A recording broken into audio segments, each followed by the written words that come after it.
Okay, we just had our last couple of bites of meal number 12 finale. You can see here my last meal, my last potential meal with cooking with them was Kenyan, which is part of the cradle of humanity, right? Where humanity is said to have begun evolving from officially hundreds of thousands of years ago, if not millions of years ago, in our ancestors. So it was delicious. I had 3 types of ugali, which are gone here. It's like a maize cornstarch or cornbread, cornstarch, a cornmeal. And then I had githeri, which was this sort of maize, corn, kidney bean, tomato, and garlic and onion mix, which was delicious. And then I had this amazing maharagwe, which is coconut beans, which is in that dish. I love coconut milk. Oh my gosh, do I like it. It is amazing. So I'll be filing that away in my gourmet repertoire. So the homemade miso with the when we cook Japanese to honor Japan, and this maharagwe, yeah, is really a notch above. And the Pakistan achar, and each meal had something that stood out. So so I'm full, like sort of pukey full, and I found out that I've been eating the perfect amount of omega-3s without calculating it fully. I actually bought an omega-3 vegan capsule set, and I had just intuitively eating over the last 2-3 days, or 3-4 days now. I ate exactly 16 little capsules, which is enough for a 6 to 10 day eating cycle, which is what is happening now, right? I have 3 to 4 days of actual eating, getting over overfeeding syndrome. And like I told you before, I've been pushing the limits, right? With digestive enzymes and the B1 supplements and all this extra stuff is calculated to sort of try and speed up the digestion. That would normally take a week or 2 or 3 and 2 months to fully recover to do. We're doing 3 to 4 days. I'm getting these heat flashes as I'm pushing the limits and sweating, and I'm pushing the limits here, but I'm very intuitive and an intuitive eater, and I listen to my body. Like even now, I'm full, but I'm not going to push it much further than this to actually, go too far. So I'm happy that one of my last meals symbolically was from a country where we all came from, according to genetics. But spiritually, we all came from universal logic. There's 2 types of evolution. And as you listen to me, a lot of people are like, oh, that guy's crazy. He doesn't make sense. Oh, it's schizophrenic. He's saying paradoxical things. Yeah, well, so did Zen Buddhist masters. So did Jesus. So did Prophet Muhammad. And Buddha, all of them said paradoxical sounding things, including even Aristotle, some of the ancient Greeks. Zeno was the one who said that motion itself contradicted itself, with the rabbit and the hare, if you look that up. So I'm very well studied in that. And you'll notice that the contradictions that I'm speaking of, these paradoxes, are solved now. Not just with religious consciousness and these great divine masters that I just listed, but also scientifically we understand the universal logic behind how contradiction and inner paradox or inner contradiction works to take opposites and put them into harmony. Sort of like yin-yang in the harmonious way rather than the hard contradiction or tautological way that modern science does not like, which is true. You don't want abstract identities, is what they're called. That's the fancy language for just basically saying you're going around in circles in the wrong way. There's a way to go around in circles, which is the circle of life, though. The concrete non-duality, you could call it. So you see, I'm threading through all of these incredible ideologies and belief systems that humanity has evolved through to not only physically come out of nature, as evolution, out of monkeys or whatever that science says in modernity. Underneath that Darwinian natural selection is creationism. And it's a universal logic of spirit, of God's being coming into the world at higher levels of realization, where our consciousness is the first explicit bridge back to the pure being of God, or metaphysics, or the system of science, or the universal logic grounded in itself, presuppositionlessly, which is the fancy epistemological language and ontological language of philosophers and academics. So if you're just a normal sort of person listening to this, all those fancy words are needed for those power holders in society to take me seriously, or to begin to understand, oh, this guy's not actually completely crazy. He does have some kernel of truth there, but he might still be crazy. Well, if you keep listening, we've proven truth in this presuppositionless way using somebody called Hegel. But Hegel wasn't just a one man. He took all these great philosophers and artists and even the divine masters of history, and he showed how it's one universal logic of spirit emerging in creationism out of the Darwinian natural selection. So both atheists and Darwinian natural selectionists are right with creationists. Darwin himself was religious, right? So that's another contradiction that we've solved between creationism and evolution in terms of empiricism, right? Modern science, evolution. They're both happening. One's contingent, one's necessary, absolutely necessary. And we've broken out of what's called Wittgensteinian language games. We're out of the relativity of language and the ambiguity of his duck-rabbit games, which it sounds like I'm making this up, right? Duck-rabbit, what is he talking about? There's a famous example that this guy, Wittgenstein, W-I-T-T, Witt, it's European, what is it, Austrian? And he was from a very wealthy family, and he was very sort of respected in post-modernity and post-structuralism, postmodernism in the last 150 years. Around 1920 is when we had this linguistic turn in philosophy where everybody went from, oh, there's a God and there's this objectivity to, oh, whoa, everything is subjective, everything is deconstructed, everything is just language. How do you get out of language? You can't know truth, blah, blah, blah. Yeah, you can know truth. You can get out of the language game and into the objective language game by using language, because language, especially to somebody like Hegel, who saw this pattern in everything,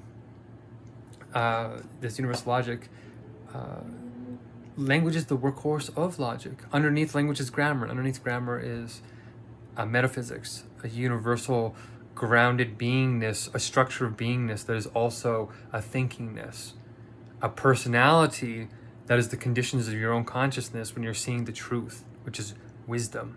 When you're seeing with wisdom, the conditions of your mind that you're using to measure and parse reality are in the right wakefulness with how reality actually exists. That's why Aristotle, for example, was regarded as one of the greatest minds in history, including to Hegel. But even the Persians and even Islam was big. Avicenna and Averroes and even some of the Sufi mystics were very sort of big on Aristotle. And there was Ibn Arabi, who wasn't so big on philosophy. He was more about direct revelation. But in a way, that's sort of the beginning of science and direct experience, sort of like what Buddha was talking about, and also what Protestantism was trying to do by correcting some of the corruption within Catholicism, which now has been corrected, except not enough. Well, now it's been really corrected, at least called out by the church for all the abuse and molestation and all this stuff that happens when you're not allowed to think directly and critically.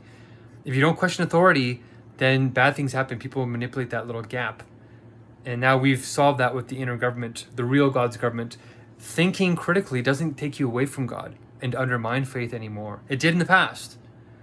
But now critical thinking brings you closer to God, to not just faith, but bringing faith to certainty. We've proven that God exists. We've proven it scientifically and logically. And that means that science itself is scientific if you're atheist. We've solved the demarcation problem of science itself. So this update wasn't going to be necessarily about all that. It was really going to be about how this beautiful meal of history is sort of like beginning and end are coming together. At the beginning of the God's government, with me and those great people around me blessing these meals. Thank you to Uswa, Abdullah, Hamza, Sabaja. Maybe you can get a couple more in next time. Nawaz, Sahan, Mavali, even Marlena kind of came in a few times, and then Joe's coming back. Blessings to Joe, and we've really been giving it a lot. We got 60 or 70 more people who want to work for us as true lancers and freelancers, and then we have all my extended network waiting for this to take off. But I was really going to say a rant about the University of Alberta canceling the deadline passed yesterday for courses, and the judge didn't grant my injunction. What kind of legal system do we have where after 650 days of somebody like me talking like I just did to you that has a relatively high education can't get a single point heard in his case. Not just winning, the evidence to be heard, to file a lawsuit is so hard that if you're being bombarded by 7 elite law firms, you literally can't file properly. And the judge lets that happen, right? Which is why we're in the Supreme Court of Canada. I figured out that Rule 4.2 and 4.3 of the Alberta Rules of Court, the judge is not following, which protects lay people like us from this bombardment. It's called a complex litigation plan, that if you have a lot of people on your case because you're suing the government, for example, like I am, and the government is very intertwined, so to sue one person probably relies on many other departments. So then you end up suing the whole government and then they overwhelm you. Well, these rules are to protect you partially from that and to allow an orderly way so that the court itself doesn't get overwhelmed. And that's exactly what's happening. The court is getting overwhelmed. I'm overwhelmed. The defendants were overwhelmed until the judge abused me and adjourned my applications and allowed their applications to go through. Just a bunch of corruption. Is it corruption? It's more like desperation. I've taken the vow of abandonment for this guy named Judge Summers, who used to lead the Edmonton Legal Clinic. He was a director, which is a charity to help low-income people to get justice. That's why this is a tragedy, is that this judge if the Supreme Court of Canada recognizes that, yeah, I didn't get justice here, and I've been trying. If you're polite to the staff and you make it, you show signs that you're dedicated to your case, you're resolved to win your case, and you're resolved to do the work and not wait for other people to do the work for you, then you are guarded by the Canadian Judicial Council's principles for self-representing litigants and the accused, right? Which says that you have a right to have some guidance, even from the judges, on your case, if you're self-representing like I am. And it's not like I want to be. I tried to hire 200 lawyers, 200 law firms. None of them want to take it on, not because they don't have a case, but because the case is too big. When you're suing 53 government agencies and they have a $5 billion legal defense fund to use scorched earth tactics to draw out every single thing, it's hard on a firm. So I've gotten here by myself when they said, no, you'll never get it endorsed as a legitimate case, and I did twice. That's why we're going to the Supreme Court of Canada. So what's wrong with our system? Like, I want to file a lawsuit against the Minister of Justice, who I've already sued for blocking one of my protests, my Hungerstrike protest. I'm suing him for having a malfunctioning, a system that's not accessible. It's like, fine, I might be wrong. Maybe my case is wrong. I missed something. But to not even get the case heard on the evidence, to not even know the legal language to get to a trial, is just ridiculous, right? And I'm dedicated. A hunger strike demonstrates resolve towards my court case. Not only have I filed hundreds of motions, like 150 motions on my case, which is in the top 0.1% of cases in Canadian history. Only class action lawsuits and multi-year litigations are as big as the one that is on my legal document right now. On the procedure document, it's called. So it's a big deal. And I've been in the courthouse dozens of times. I've had around 30 court appearances. I've been in the law library dozens of times, all day sometimes, in the last 2 years. And I've had 11 hunger strikes in that time, in 18 months. I went 2 weeks without food and water in front of the courthouse itself, so they knew it was towards them.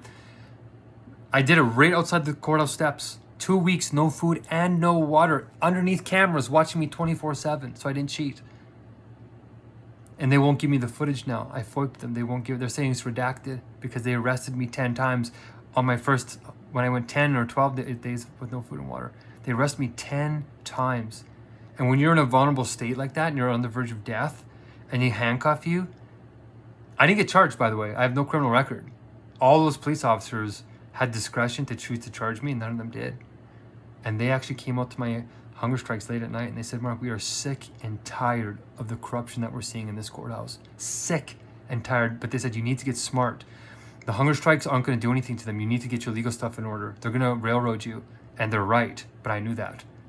So that's why I'm dedicated, and that's why the hunger strike should be taken seriously under at least the Canadian Judicial Council, because they said there's only 2 reasons why you don't get help. If you're not polite and you're not dedicated to your case or showing signs, you don't get help. But a hunger strike, 14 days with no water, how much more serious do I have to get, judges, Canadian Judicial Council, justices. Justices are different from judges, they're higher. So that's now the full rant. So now we got the metaphysical part with universal logic, and now we have this practical, pragmatic piece in the courthouse. So I'm sitting here full. I was going to go to the courthouse and figure out why there was a misfiling on my injunction yesterday. They didn't even file it, looks like. This is the second time this happened. I have over 100 courthouse mistakes. That makes it hard for self-representing litigants on top of the education.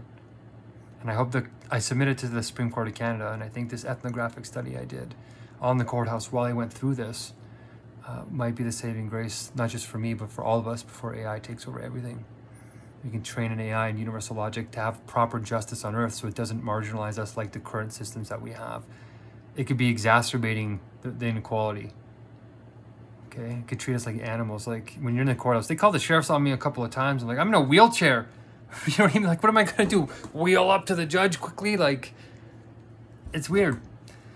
And the sheriffs know me, so they're the ones that give me the wheelchair when I go in there. So thank you, you guys. Thank you, sheriffs. And even though they're caught in a hard place because they're not allowed to let me into the courthouse sometimes, there's a contradiction there, which we will solve together. Okay, 16 minutes, a little bit of a longer one. I've been falling behind on some of my videos because my phone is so full that I'll think to do a video and then I have to delete a bunch of apps to make room. And then by the time I do that, I get a phone call and I get a bunch of blessings done. And I have to go over them. And it's wonderful to go over the blessings too. It's so much gratitude and it's working. It's spreading positivity. But yeah, I'm going to be keeping up with these videos a bit more now. I'm not going to go to the courthouse today. I'm going to digest because if I move, I feel like puking because I'm so full, right? But also I'm thinking of filing this last lawsuit. That if I do die, it's on record that, you know, what happened and how they marginalized me completely. So, or we can step up and get your help and change the world. Please do that. Don't give in to the bystander effect. Engage your spirit. Get out there, get passionate, have a peaceful revolution with me, and let's change the world, okay? Keep sublating. We'll see you in the next one. Peace.